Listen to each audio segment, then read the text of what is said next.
रात के सन्नाटे में सिर्फ मटकी से टपकते पानी की आवाज गूंज रही थी। आकाश में तारे टिमटिमा रहे थे और दूर कहीं उल्लू की रहस्यमयी बोली उस वीराने को और डरावना बना रही थी। 76 साल की बुजुर्ग महिला लक्ष्मी देवी अपने झुके कंधों और कांपते हाथों से कुएं से पानी खींचने की कोशिश कर रही थीं। डोल को खींचते वक्त जब वह थोड़ा आगे झुकीं तो अचानक उनका संतुलन बिगड़ गया। वह गिरते गिरते किसी तरह कुएं की ईंट को पकड़कर लटक गईं। बूढ़ा शरीर लरज रहा था, आंखों से आंसू बह रहे थे, लेकिन गला बैठ चुका था। चीखने की ताकत तक न बची थी। लक्ष्मी देवी अपने गांव की इकलौती पूजनीय महिला थीं। अपने जीवन के हर मोड़ पर उन्होंने त्याग और ममता की मिसाल दी थी। 3 बेटों की मां और कई साल पहले पति को खो चुकी लक्ष्मी देवी ने खुद मेहनत करके अपने बच्चों को पाला, पढ़ाया, शादी करवाई और अब बूढ़ी हो चुकी थीं। जब तक बेटे कुंवारे थे, मां की पूजा करते थे, लेकिन तीनों की शादी के बाद सब कुछ बदल गया।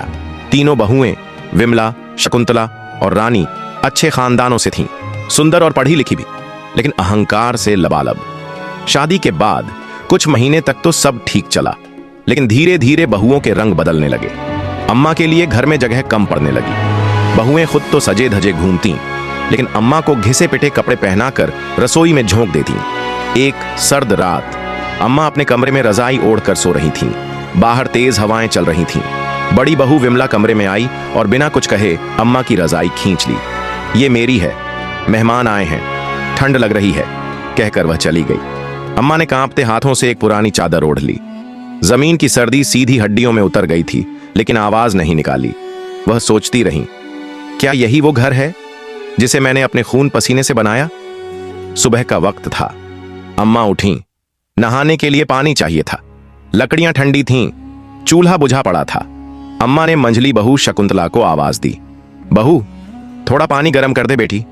बुढ़ापे में क्या आराम चाहिए होता है, बस खुद करो, मेरा सिर दुख रहा है, कहकर दरवाजा बंद कर लिया। अम्मा चुपचाप ठंडे पानी से नहाकर पूजा में बैठ गईं। आंखों से आंसू बहने लगे। रामायण हाथ में था, लेकिन पन्ने धुंधले दिखने लगे थे। अब घर का सारा काम अम्मा के सिर था। तीनों बहुएं दिन भर मोबाइल में लगी रहतीं और अम्मा को झाड़ू पोंछा, कपड़े धोने, बाजार जाने और बच्चों की देखभाल में लगा देतीं। एक दिन छोटी बहू रानी ने बच्चों के पेशाब वाले गंदे कपड़ों के साथ अम्मा के कपड़े भी धो दिए। अम्मा ने जब मना किया तो ताना मिला, तो खुद धो लो अपने कपड़े, हम कोई नौकरानी है? उस दिन के बाद अम्मा ने अपने कपड़े खुद ही धोने शुरू कर दिए। जब अम्मा पूजा में बैठतीं, बहुएं जानबूझकर जोर जोर से टीवी चलाती या गाने लगाने लगतीं। गीता के पन्ने बच्चे फाड़ने लगते और बहुएं हंसती थीं। क्या भगवान इसी को दिखता है?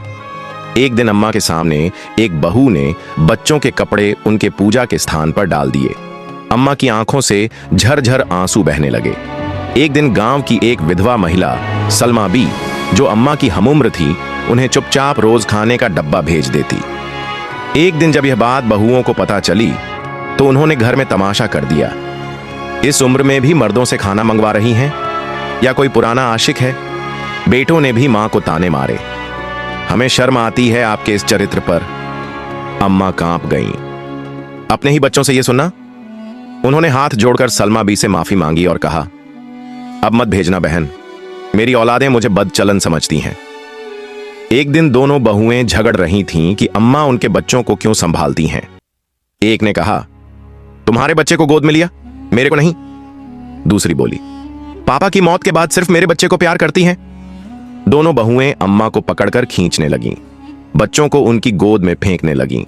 अम्मा गिरीं और उनका पैर गीता को लग गया। भगवज गीता जमीन पर गिर पड़ी।